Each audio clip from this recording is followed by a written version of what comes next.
The next important thing is about in an atom can be, let's take sodium. Sodium 11, the atomic number, the mass number is 23. This is a neutral atom.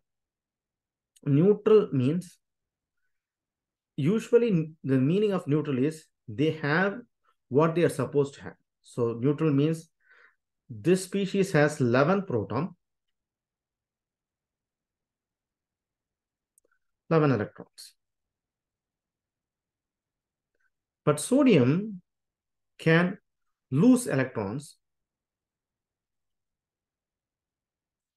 to form sodium ion. Okay. So in that case, it is going to lose an electron to have only 10 electrons. Okay. And then, but the mass number is going to be the same. Okay. So now the atomic mass is going to remain the same. Okay. But the atomic number is still 11. The mass number is 23, but the charge is positive now. If you see 23 sodium 11 plus, that means it has 11 proton. It has one less electron, 10 electrons. Now we know 23 minus 11 is 12 neutrons. Here is also only 12 neutrons.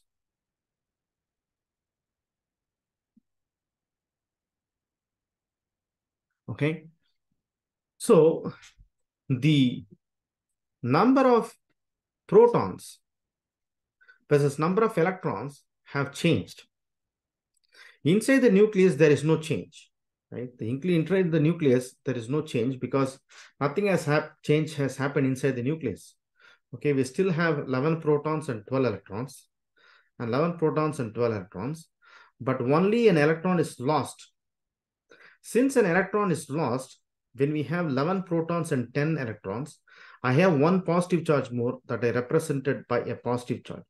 This is called as a cation. This positive species is called as a cation. Okay, this is a new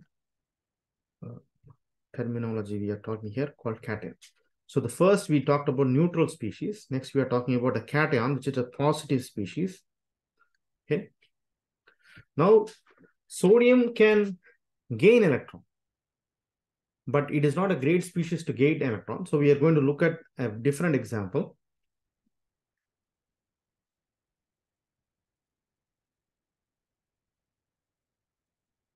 We're taking a different example. Chlorine. Let's take chlorine. Chlorine is 1735. Atomic number 17 and mass number is 35. 17 and 35. So in this case, it has 17 protons and 35 minus 17.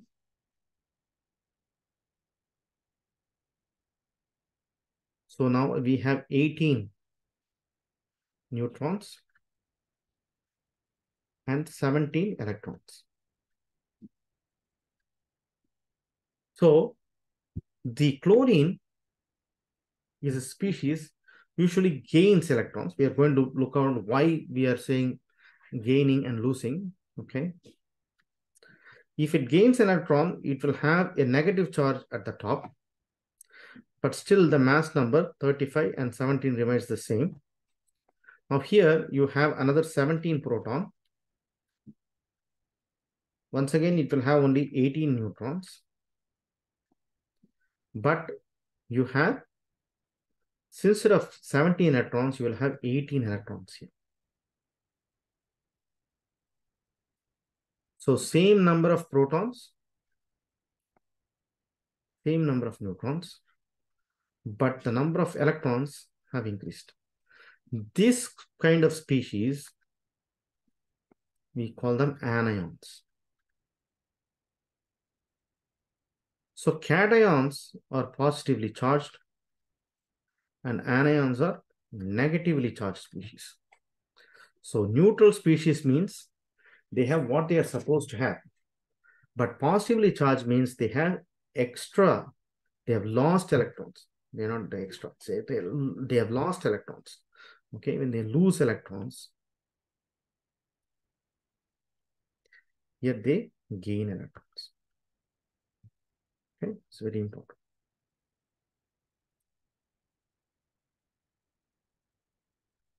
Now, let's look at the atomic number has, when you look at each of these atoms in the periodic table, we have what is called as the species. Let's take phosphorus. When you only look at examples, you'll understand this very clearly. Let's look at phosphorus. Let's take phosphorus and let's take a species. Phosphorus 15, atomic number is 15, mass number is 31, but it has a charge of 3 minus. So if that is the case, now let's decipher everything here. Let's write down what is the symbol, whether we will classify this as an element or an ion. What is the atomic number for the species? What is the mass number for the species? How many protons are there? How many neutrons are there? How many electrons are there?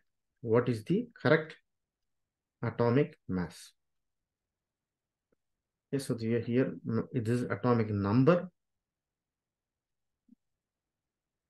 This is atomic mass. So how to decipher this? We know. So what is the symbol? The symbol is already given. P, 15, 31, and 3 minus. So whether it's a pure element or ion, if it is an element, it won't have any charge. Since I have a 3 minus charge, this is considered as an ion. Okay, so it is either, so I told you neutral species means, neutral means no charge.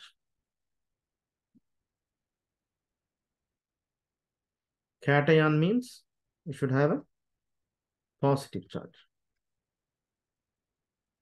Anion means to have a negative charge. So it has a negative charge. So this is an ion and this is an anion. Right?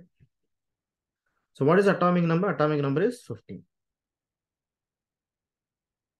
What is the mass number? Mass number is 31. How many protons are there? Protons are coming from atomic number, right? So we write 15. The electrons, how many electrons? Protons and electrons are same. So 15 protons, 15 electrons. So neutrons are difference between these two. So 31 minus 15, which will be 16. So what is the atomic mass? For atomic mass, you should always go to periodic table. Go to periodic table and find the mass number 30.97 that is given there. So this is how you find out how to decipher each one of them from the chart. Let's take another example. Let's take iodine. Iodine 53, 128. If this is given, once again, we know the symbol is as such. Iodine 53, 128. Is this a neutral species or cation or an ion? So there is no charge given here. There is no charge here. So this is an element. It is not a cation or an anion. What is the atomic number? Atomic number is 53. What is the mass number? Mass number is 128. What is the number of proton? Number of proton is 53. What is the number of electron? Number of electron will also be 53. What is the neutrons? 128 minus 53. It will be 75. What is the mass number? From the periodic table is 126 point. Atomic number is 126 point. So that's how you will decipher for anything. Okay. So this is very easy as long as you understand the concept. Okay. So identify whether it is a neutral species or a cation and anion, and then you will decipher to find out all these parameters: symbol, element, atomic number, mass, proton, number of neutrons, electron, and mass number. This is coming from periodic for any species. Now let's look at the subatomic particles. The subatomic particles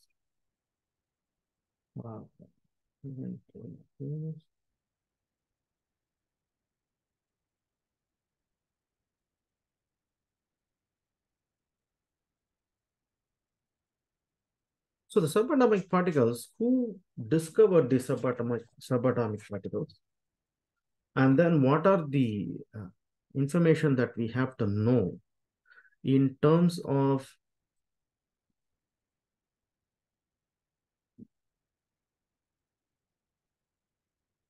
finding the exact mass number? Because we talked about two things here. We talked about isotopes and we talked about mass number. Because you see that if I look at these two examples, I said the mass number, from this number, it says 31. The mass number, here it is given as 31. But the exact number in the periodic table is given as 30.97, which is little bit far away. So what is happening to this number? This is 30.97. If you round, you'll get 31. Here, I get 128, but I get 126.90. If I round, I get only 127. What happened to 1? That one atomic mass unit is missing. So we have to know why there is a little bit of discrepancy in atomic mass numbers. The mass numbers, whole numbers are given differently in the periodic table versus the correct exact numbers, okay? So that we have to understand very clearly. So we have to understand what is this isotopes and how these mass numbers are calculated. And why these mass numbers are not like a rounded number. So if you look at boron, it says in the periodic table, boron atomic number 5, the exact, you can write boron B5 10, but the exact number in the periodic table is 10.806. Even for hydrogen, it says H1 1.008. If even for carbon, it says 12.0096. So it's not rounded to 12, 1, and 10. Okay, so all these numbers we have to say what is that full number, how we calculate these numbers. So first, let's look at the subatomic particles and try to understand what this, when did we found this, and how we calculate this. So when you look at protons, electrons, and neutrons, the protons was first, we found out electrons. Electrons was found out in 1897. Okay, and then we found out protons in 1920. And then neutrons were found out only in 1932. This is almost not even close to 100 years. And the electrons were found out by Thomson. Most of them were physicists. And then it has identified E. It has a charge of -1. It's a very light mass. And it is in the orbit. Next was the proton. Proton was discovered by Rutherford. And it has a positive charge of 1 with a mass, and it is in the nucleus. And you have neutrons were founded by Chadwick.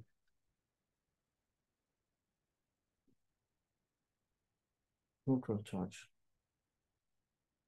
That's 1 mass unit, and they are in the nucleus as well. So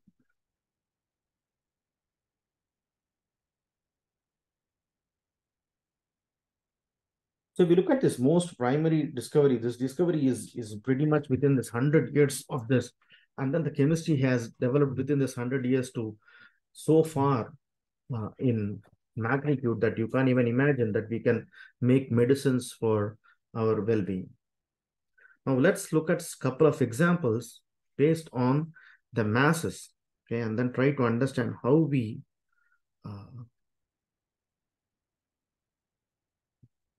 calculate them. In lithium, its atomic number is 3, hydrogen, helium, lithium. Lithium exists as either lithium 6 and lithium 7, mass number 6 and 7. The exact mass is 6.015 and mass is 7.015. The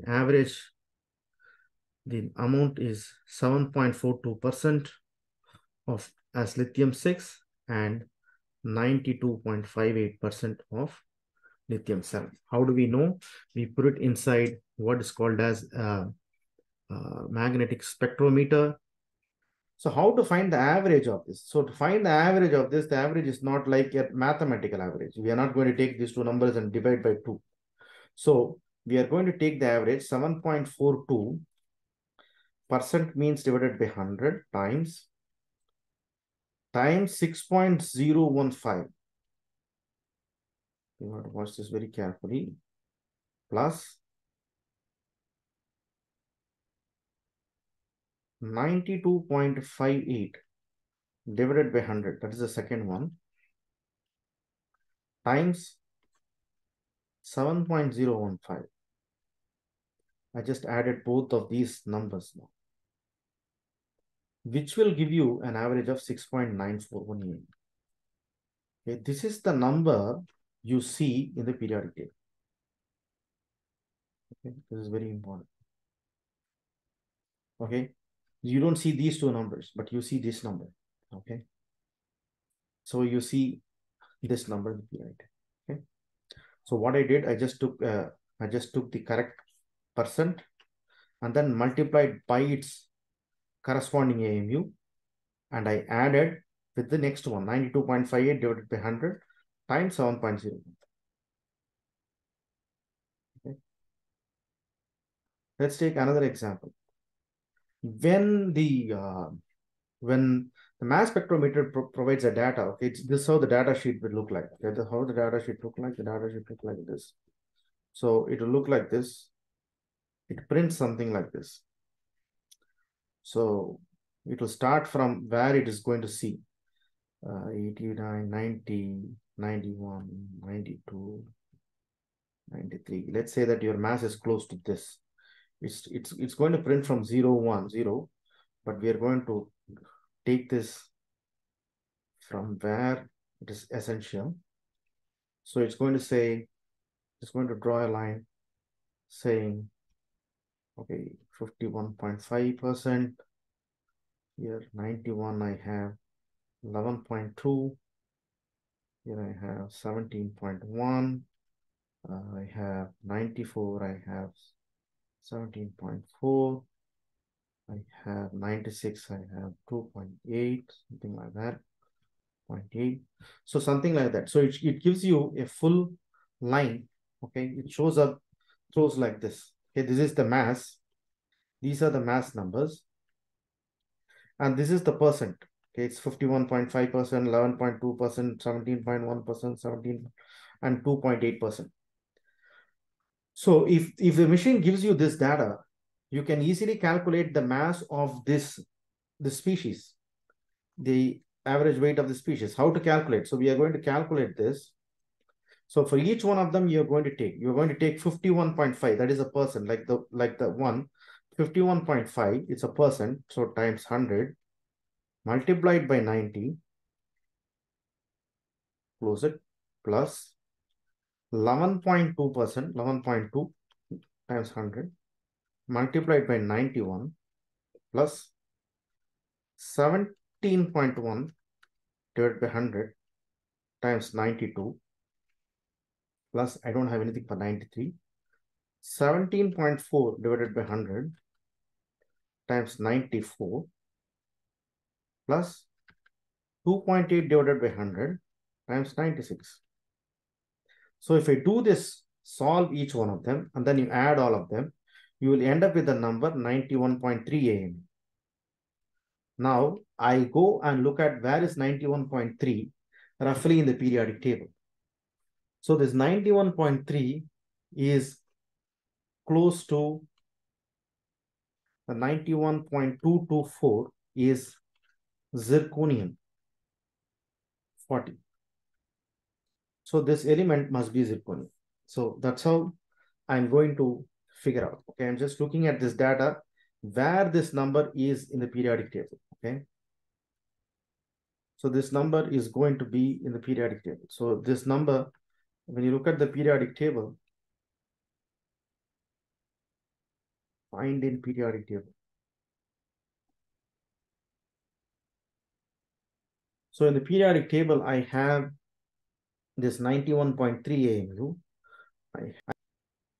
This is very important to understand. So we saw one of the examples from the answer that is given. We went to find the overall mass, and then from the data, how to calculate the mass and go to the periodic table. Okay, so we figure out both the ways of doing this one. So this ends up the preliminary thing of atomic structure. Okay, in the next class we'll be doing the